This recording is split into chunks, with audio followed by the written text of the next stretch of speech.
બધાને મારી નમ્ર વિનંતી,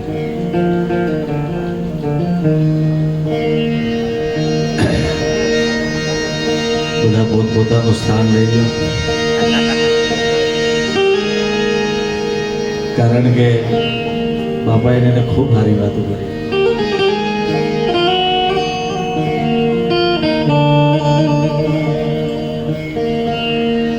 પેલા બે બાપા ત્યાં બેઠા છે.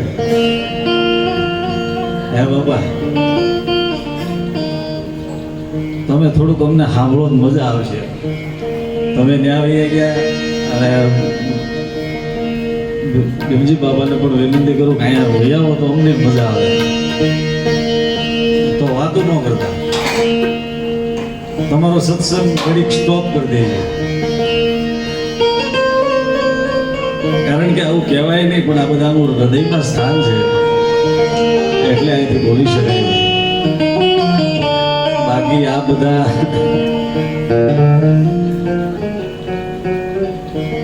આ બધાની સામે બોલવું એ તો અહીંથી કૃપા હોય,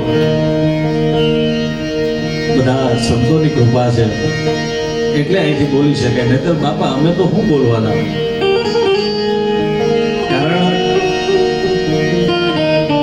જ્યારે જ્યારે હું હોઉં ત્યારે હું ના પાડું, મને રહેવા દે, કારણ કે આ તો બધા મહાપુરુષોની વાણી છે, એને ખાલી આપણે સાંભળી લઈએ તો આપણો જન્મારો સુધરી જાય. મારા બાપ,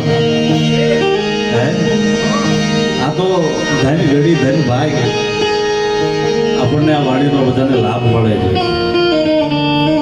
બાપુ થોડુંક હમી ઓછો કરો, થોડો ફ્લો થાય. દયાભાઈ અહીં આવો.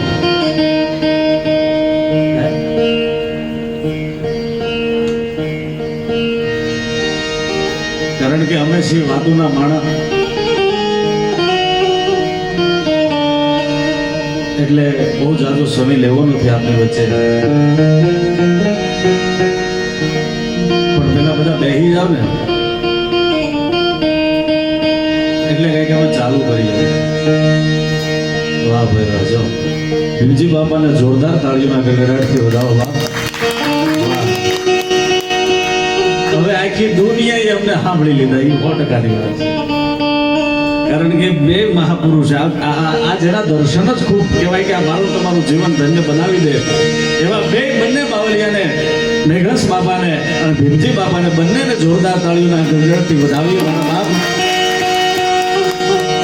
તો કઈક પૂર્વજન્મની કમાણી હોય ત્યારે મારા બાપ આ બધું મને તમને પ્રાપ્ત થઈ શકે. બાકી ઘણા સૂટદડી રમે હો, જેને કઈ ટાઈમ નથી આ બાબતનો, પણ નાણું કહેવાય ને કે ટાણું મળ્યું છે. એટલે બે ભજનની વાતો કરી, મહાપુરુષોને યાદ કરી, પછી હજી ભાઈ હું નામ નામ હું વૈભવ. વાહ, હજી આપણે વૈભવભાઈ ખૂબ સારો એક નાનો છોકરો ગાય છે, એને સાંભળવાનો. આજ તમે સવાર ગણી જ લ્યો, બાપાએ કીધું બધા નિરાતે ત્યાં નીકળી ગયા, પણ હવે તો બાપા તમે બધાએ તો બહુ સારું કહો, હવે અમારો વારો છે.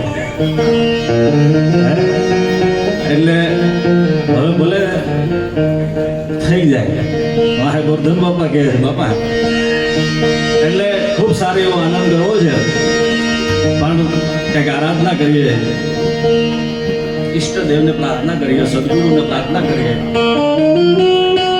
અને પછી શબ્દોની શરૂઆત કરીએ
વિનાશને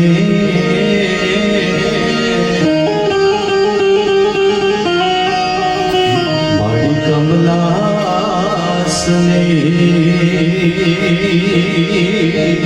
હે માસકા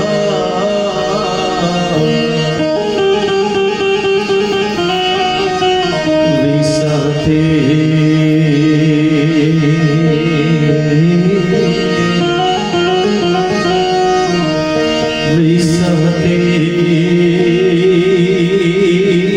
માતું